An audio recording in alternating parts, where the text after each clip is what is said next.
magkaiba daw ng oras dito eh. Yung kalahatian ng itong Hoover daw.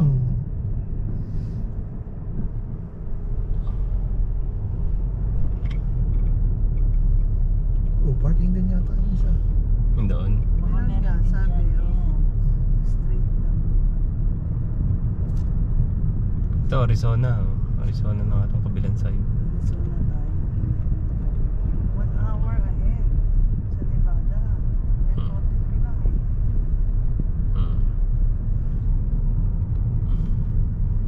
Ganda dyan.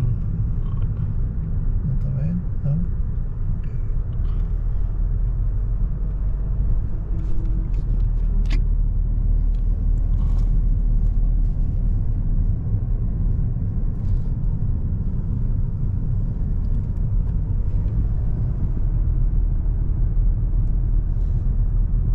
Yun, pwede doon.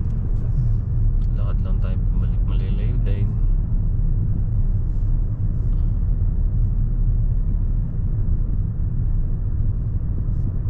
Parang ang pinakamalapit eh nandun, ano, sa may bahay. Baka to libre lang Saka to. meron no?